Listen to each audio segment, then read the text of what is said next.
In the grand halls of the kingdom of Seryon, every major decision was bound by tradition. The ruler must consult the oracle before taking any significant action. It had been this way for centuries, with kings and queens deferring to the ancient being who saw all possible futures. So when King Adrien, the kingdom's youngest ruler in generations, ascended to the throne, he knew the oracle would soon summon him for his first prophecy. The day arrived and Adrien made his way to the oracle's tower, a place both revered and feared. The air was thick with anticipation, the weight of tradition pressing down on him. Inside the oracle, a figure shrouded in mist and ancient wisdom awaited him with eyes that gleamed like stars. "Speak your prophecy," Adrien commanded, keeping his voice steady, though his heart raced. The oracle's voice was like a whisper carried on the wind. "You will rule justly, but your kingdom will fall to ruin within a year unless you marry the daughter of your greatest enemy." Adrien's stomach churned. His greatest enemy was the ruthless Lord Seryon, whose ambition to conquer Seryon had been thwarted by Adrien's father. Marrying Seryon's daughter would mean uniting the kingdom with a family that had brought nothing but suffering, but the oracle's prophecies had never been questioned before. Yet something inside Adrien rebelled. His instincts told him that this was wrong. How could peace come from allying with those who sought his destruction? "I refuse," Adrien declared, his voice firm. The oracle's eyes flashed dangerously. "You cannot defy the fates." Adrien turned on his heel, leaving the oracle behind. "Then I'll create my own." As the doors to the tower slammed shut behind him, Adrien knew he had crossed a line that no ruler had dared to approach. By defying the oracle, he had set into motion something far greater than himself. The kingdom would soon be engulfed in a battle, not just for power, but for control of fate itself. Word of Adrien's defiance spread through the kingdom like wildfire. The court was in shock. No ruler had ever dared to dismiss the oracle's guidance. Advisors whispered in dark corners, fearful of the consequences, while others praised Adrien for his boldness. But Adrien knew that defying the oracle wasn't the end, it was only the beginning. The first move in the cosmic game was subtle. Crops began to fail in the southern villages, and whispers of famine spread among the people. Then came news of border skirmishes with Lord Seryon's forces, as if the oracle's prophecy were taking shape despite Adrien's refusal. The more Adrien tried to stabilize the kingdom, the more chaos seemed to ensue, as if unseen hands were guiding events against him. In his private study, Adrien brooded over maps and reports. He could feel the oracle's presence in every misfortune that befell the kingdom, but he refused to yield. He needed a strategy, a way to outmaneuver the oracle in the game of fate. He called for the most trusted advisor, a sharp-witted woman named Lyra, who had studied the ancient prophecies and their interpretations for years. "The oracle's prophecies are woven into the fabric of time," Lyra explained. "It doesn't predict the future, it creates it. Every prophecy is a self-fulfilling manipulation." Adrien's jaw tightened. "So the oracle has been controlling our fate for centuries?" Lyra nodded. "Yes, and it thrives on the compliance of rulers.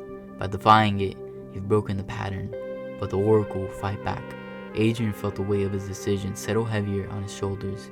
He was not just fighting for the future of Seryon, he was fighting against an ancient power that had shaped the destinies of countless rulers, and if he failed, his kingdom would be the next in line to fall. "We have to disrupt the game," Adrien said. "If the oracle weaves fate, then we must unravel its threads." The battle lines were drawn. The game was no longer just about prophecy, it was a war for control over the very essence of time. Adrien's defiance did not go unanswered. The oracle's retaliation came swiftly, and it was far more insidious than mere field crops or border skirmishes. Strange omens began to appear throughout the kingdom, stars falling from the sky, rivers reversing their flow, and sudden storms that tore through towns without warning. Each disaster seemed designed to erode the people's faith in Adrien, planting seeds of doubt in his rule. Meanwhile, Lord Seryon seized the opportunity. His forces advanced on the weakened borders, using the chaos to launch raids deep into Adrien's territory. As predicted, Seryon sent a proposal for peace, offering the hand of his daughter in marriage. But Adrien refused once again, knowing that accepting would mean surrendering to the oracle's manipulation. In the royal council chambers, the tension was palpable. Advisors were divided. Some urged Adrien to marry Seryon's daughter and fulfill the prophecy, while others believed in his vision to break free from the oracle's influence. Lyra, ever his confidant, remained steadfast by his side. But even she couldn't deny the mounting pressures. "You're losing support, Adrien," she warned one evening. "After yet another failed harvest, the people are beginning to believe the oracle's curse." "I don't care about curses," Adrien replied, though doubt gnawed at him. "I won't bend to a lie." But deep down he knew that the oracle was not so easily defeated. It was ancient, its powers woven into the very fabric of reality. To break free from its influence, Adrien would need more than courage. He needed to understand how the oracle's power worked.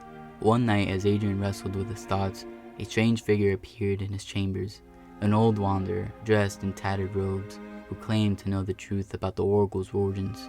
He spoke of a time before the oracle, when kings ruled by their own wisdom, and the land flourished without the shadow of prophecy hanging over it. "The oracle is not divine," the wanderer whispered. "It was created, and anything created can be destroyed." Armed with the wanderer's cryptic knowledge, Adrien and Lara set out to uncover the truth behind the oracle's power. They ventured into the heart of the kingdom's history, seeking out forbidden texts and ancient ruins that held fragments of forgotten lore. What they found confirmed their suspicions. The oracle had not always existed. It had been created long ago by an ancient order of seers who sought to control the fate of kingdoms through prophecy. "The oracle doesn't see the future," Lara realized aloud as they pieced together the clues. "It manipulates it." But destroying the oracle's influence would be no simple task. The more they learned, the more they understood that the oracle's power was tied to the belief of the people. As long as the rulers and citizens alike trusted in the prophecies, the oracle's influence would remain unbreakable. Lara proposed a daring plan. "We need to destroy the oracle's credibility. If the people see it for the manipulator it is, its power will crumble." Adrien knew the risk. Discrediting the oracle could plunge the kingdom into chaos, but it was a gamble he had to take. They needed a decisive move that would force the oracle to reveal its true nature, something it couldn't manipulate or control. The next day, Adrien issued a decree that shocked the kingdom. He would challenge the oracle to a public contest of wills, a cosmic chess match where every move would be made visible to the people.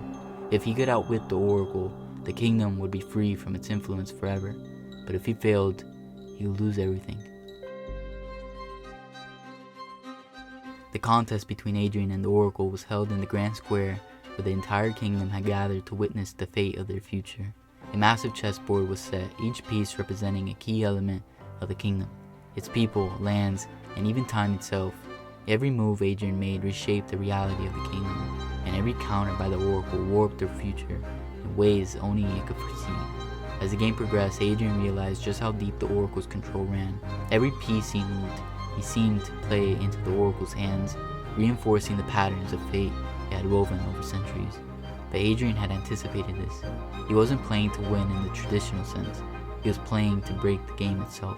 At a crucial moment, Adrien sacrificed his queen, a bold move that left his side vulnerable. Gasp erupted from the crowd, as it seemed the oracle had gained the upper hand. But Adrien wasn't finished. His next move was unprecedented. He reached across the board and knocked over both kings, his own and the oracle's, ending the game in a draw. For a moment, reality seemed to fracture. The oracle, caught off guard, faltered. Without a victor, the game had no resolution, no prophecy to fulfill. The people watched in stunned silence as the once omnipotent oracle flickered, its influence unraveling. "You cannot win if there is no game," Adrien declared. The oracle's power, tied to the belief that it was infallible, began to crumble. Its form faded, and for the first time in centuries, the kingdom's fate was no longer bound by prophecy. Adrien stood victorious, not because he had outwitted the oracle, but because he had destroyed the very structure that gave it power. The kingdom was free, and its future, uncertain as it was, belonged to the people once more.